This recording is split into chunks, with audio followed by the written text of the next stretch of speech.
A CBC color presentation.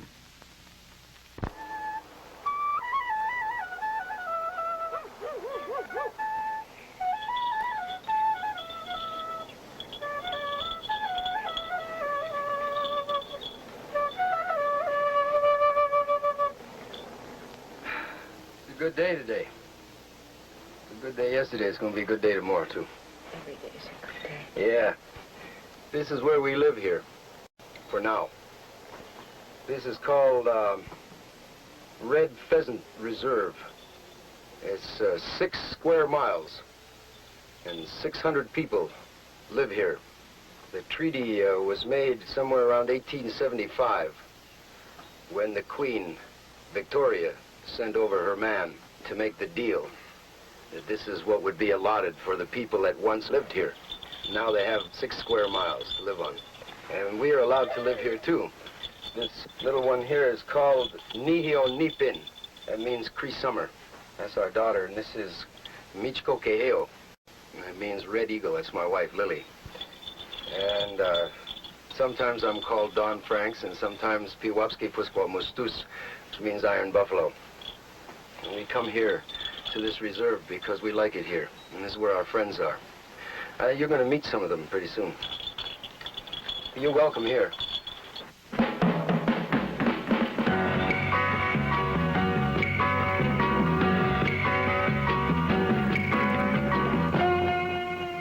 Good evening. I'm Ken Cavanaugh. Over the years, there's been a great deal written about Don Franks, mostly the same things over and over again. Inevitably, the talk is about the talented, nonconformist actor, singer, writer, always on the verge of major success, with something always happening to spoil that success, usually beyond his control. Well, Vancouver's Don Franks has done practically everything. Starred in Broadway musicals and Hollywood films, sung jazz and folk songs in coffee houses and nightclubs, appeared on Canadian and U.S. television dramas, talk shows, and his own series, and there's much more. He's long been considered an eccentric, a hippie before his time, with his love for antique cars, for wearing wild clothes before anyone else did, and for his practice of writing his thoughts about life in notebooks, which he carries around. I know that when I stand beside a tree, I breathe out and the tree breathes in.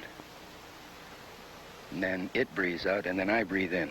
It's kind of like a circle. May the circle be unbroken by and by and by and by. It's a nice arrangement. Now there seems to be some stuff in the air. The tree breathes in and it goes, and I breathe in and go, and it's really kind of bad, you know.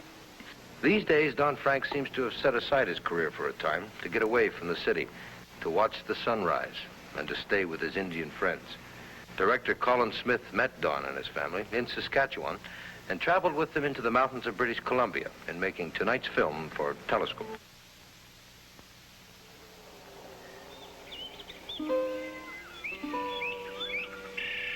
Oh, I was so young, you know, and somebody gave me this book. I think it was my mom and dad, and called The Indians of America by Dan Beard.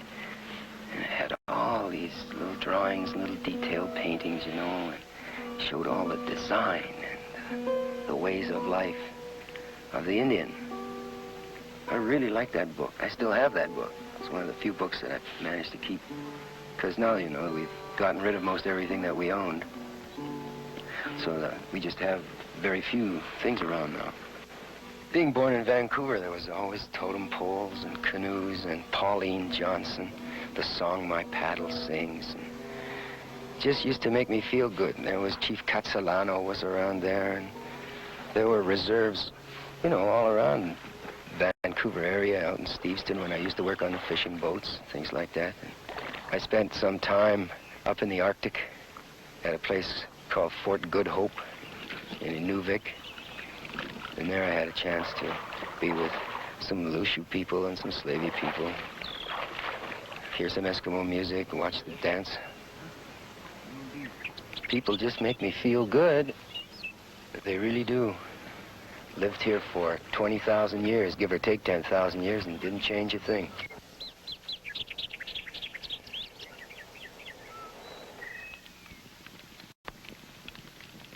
We just had a good rain here, and the sunset now. And my brother and my friend, Oogie Malpaces, Kingbird, George Baptiste, and his son, Archie. They're going to do some peyote songs for you now. Top way.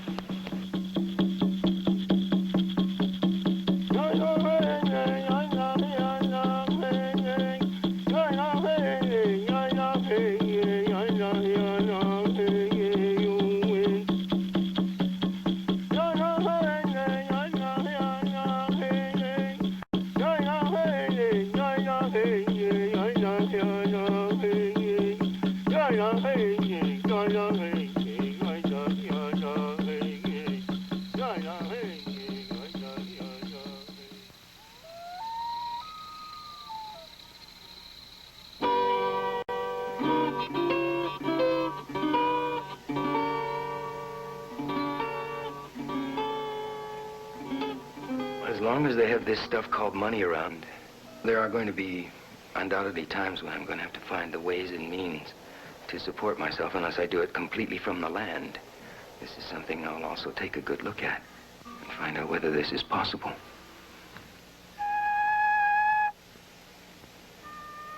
I'm sitting here watching an eagle fly around, and I'm thinking, maybe everybody in the world should go on relief. And then they could be supplied with all the things that they basically need. That's not a bad start.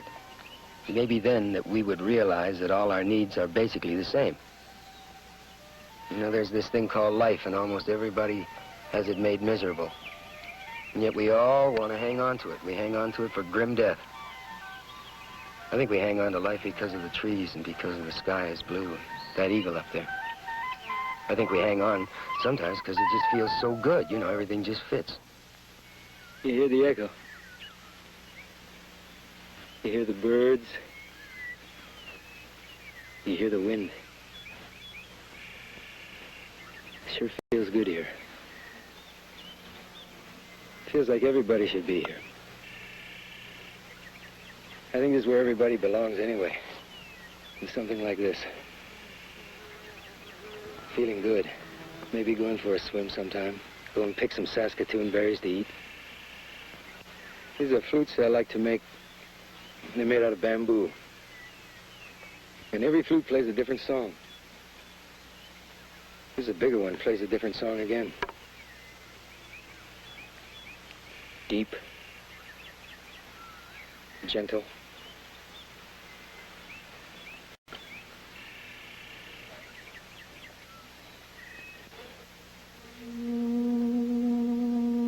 Maybe the meaning of life is happiness. That's something we all haven't genuinely shared at the same time. I think God will only want to know you when you're happy.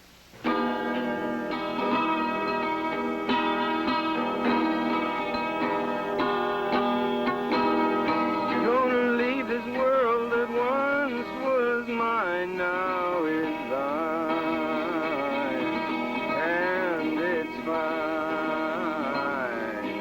with me. Gonna wake my dreams and see them through, they'll come true for me and you.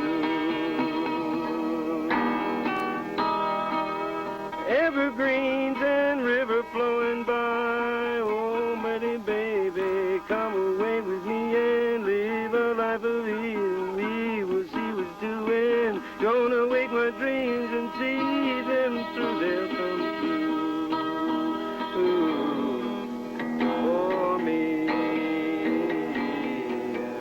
and you. Gonna leave this world that once was mine, now it's thine, and it's fine with me. Gonna get away.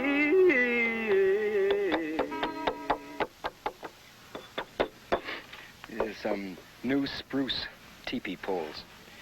You just got to take all these off here. It'll be nice and smooth all the way up. When we set the teepee up next time, we'll have some nice new poles.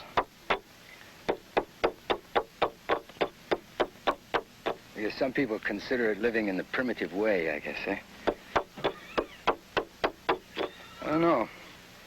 Seems that whenever you live close to nature, some people might call it the old way of life. Because now they have the new way of life. You know, it's called modern living.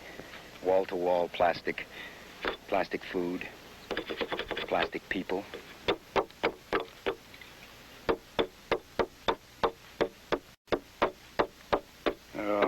I suppose anybody watching this is going to take one look at this man anyway. He's got long hair and he's got a beard.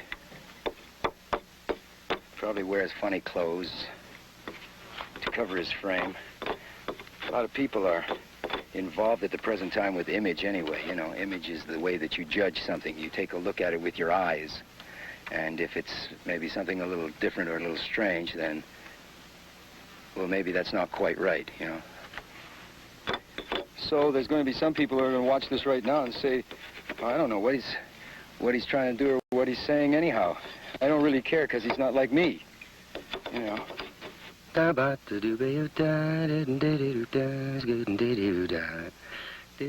live a great deal in how things could be here. They could be very good here.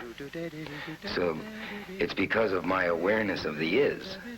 I've lived a pretty full life, and I'm quite aware of the is. And in acting, all the many different parts, all the world's a stage, and all the men and women merely plows, and so forth and so on. It's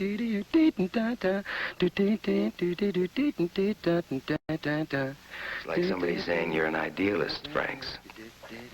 Your ways will never work. You say, well, I've tried all yours, you know.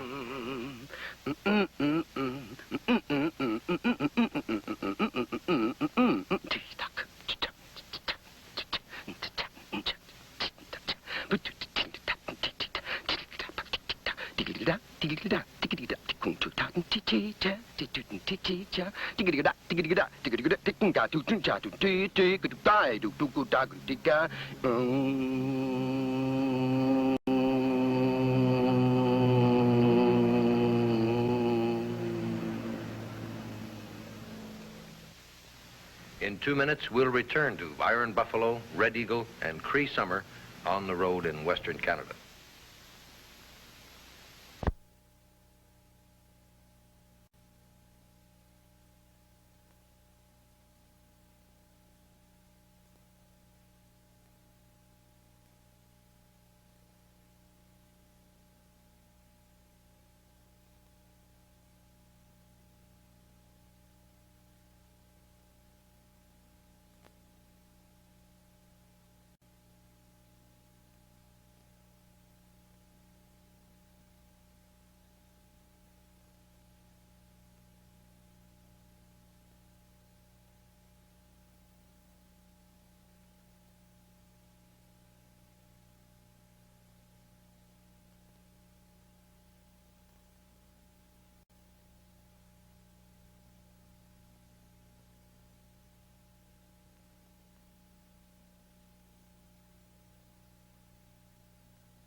You see, I come from a broken home.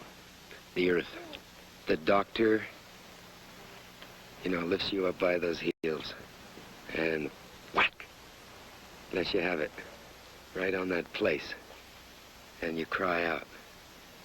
Sometimes I think that cry is, I am, eh? But with that slap across the bottom end, what do you get? You get a legacy with it sometimes. I mean, with that slap comes Jew. Or with that slap comes Roman Catholic, Democrat, liberal, or Armenian, and all these slaps before the baby can practically give its first cry out. Seems to me we're all the same. Seems to me we all live in the same place. The world.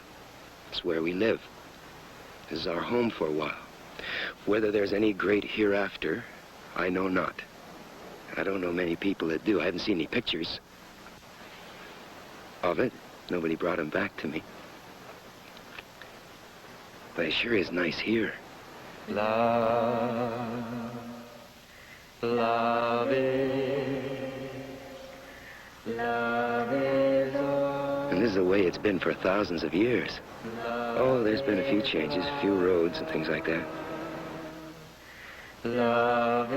Technology could give us something so much better than we've got now, you know, if they really wanted to. But progress, you know, is based on greed, and when something is going to benefit economics instead of benefiting mankind, that's where you get the difference. You know, I will try very much to shove in a little bit of bilingualism here. I mean, vive la différence. Because after all, if I don't, there's going to be some people in French Canada who have said, like, I haven't heard any French during the show. No, you haven't. I don't speak English very well. There's going to be a lot of people who say they haven't heard any English during the show. How can I learn your language? How can I learn all the languages that there are to learn? I mean, there are maybe 900 different languages. Oh, we had a wonderful time, Harry and I. It was really lovely. Everything was there. The churches were all decked out with gold and silver and jewels, and all the poor people lived around them and came and gave what they had. It's really, really beautiful to see. We had one little problem. Oh, well, Harry did have a little problem with the water. But, I mean, outside of that, the only other problem we had was the language barrier. I mean, the Bible has been translated 5 times or something like that. Maybe it lost a little in the translation. I don't know.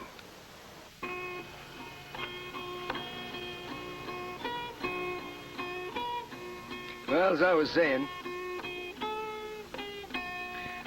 that was when I was going around with a girl called Fast Jenny. And we were both so in love, we thought that we were going to live forever. At least I sure felt that way. Making love anytime, any place. Calling each other all the other times. That's the way it was with me and Fast Jenny. Midnight rides, Model T Fording, going real fast. Yeah, that's the way it was with Fast Jenny and me. Oh, and you should have heard the town folk talk, too.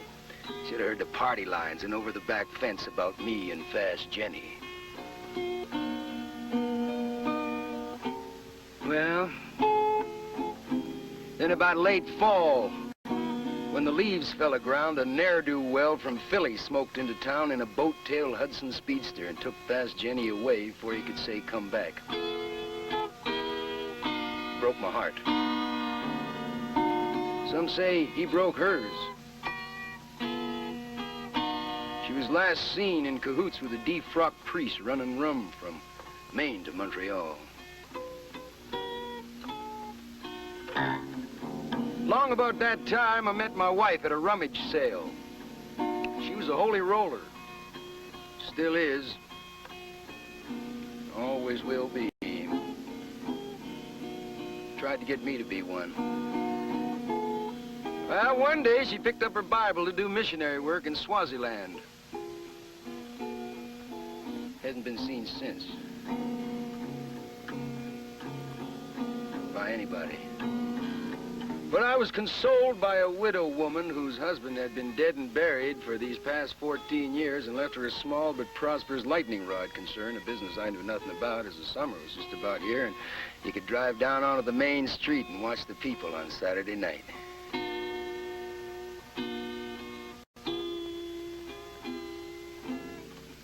That winter, the widow got struck by a bolt of lightning. And sometimes, I still think about Fast Jenny. She's a good old girl. I don't even know whether I've ever really been an actor. You get a call on the phone, "Hello, baby. We got this job for you. You really like it." You know, "What is it?" "Well, it pays good money." "Yeah, what is it?" "Well, you murdered these 3 kids, and then you go and you hit this old lady, and then you steal this money." So I kept looking in the mirror, and I wondered whether life was really all that. I knew it wasn't. So I just didn't like to take those kind of jobs too much anymore.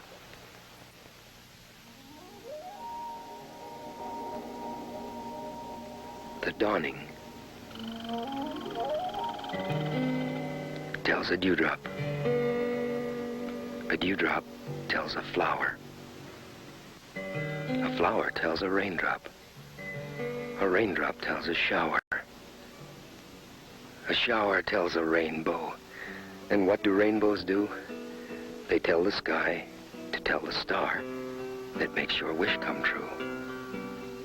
The first star smiles shyly, and very, very soon it tells the other stars to sprinkle stardust on the moon.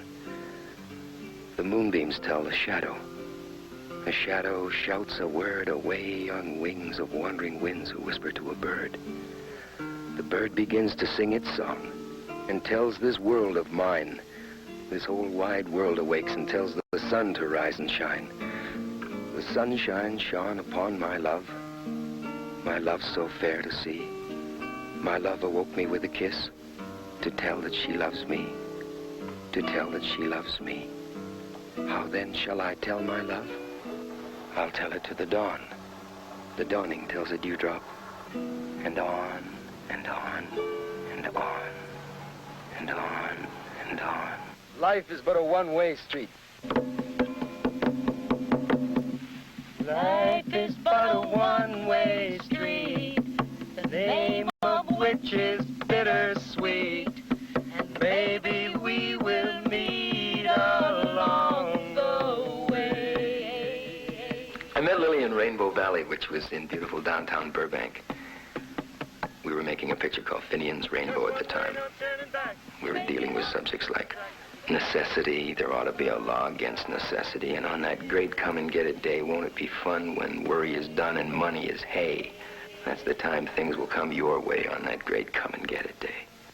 So she came and got it, and I came and got it, and everybody was fine, and we got married up on Red Pheasant Reserve.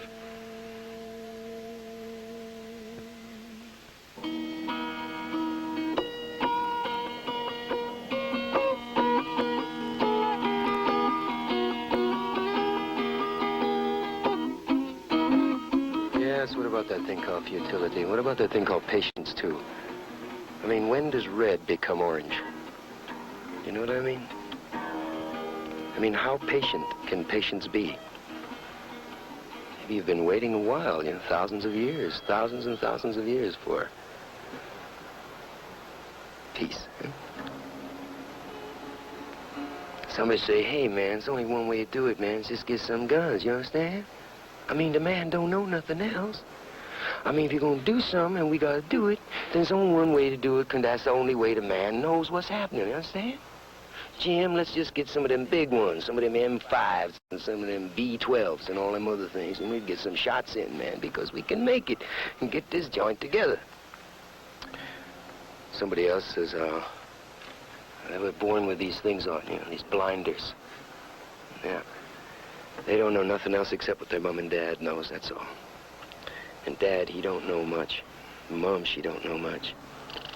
Just a lot of social convention, a lot of tradition. And after all, tradition is an old tradition.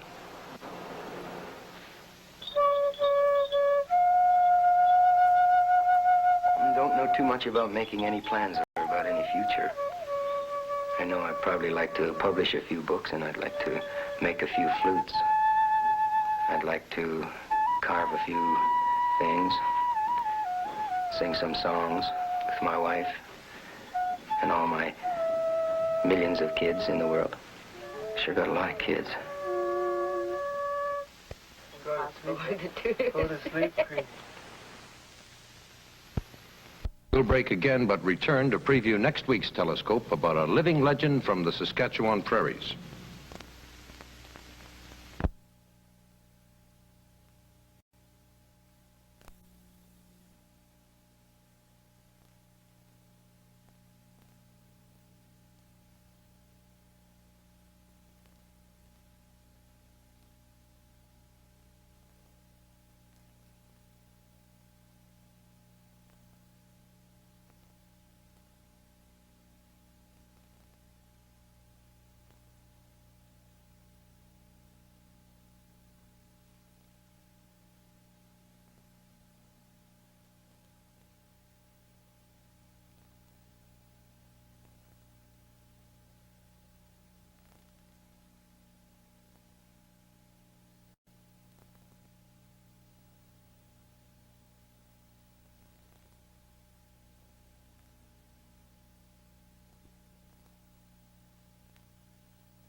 There's a college in Saskatchewan called Notre Dame, presided over by its founder, a dynamic individualist named Monsignor Athol Murray. The Venerable Père Murray is a raconteur, a friend of prime ministers, a hockey fan who first spotted Gordie Howe, a believer in the teachings of the ancient Greek philosophers, and as colorful a character as remains in his land. Well, we did all right, we Murrays. We built the darn town from Muddy York into the city of Toronto. We're doing all right until arrived a little red-headed fellow from Ireland, opened a little junk shop, cash and carry. It was Timothy Eaton. That's Telescope next week. I'm Ken Cavanaugh.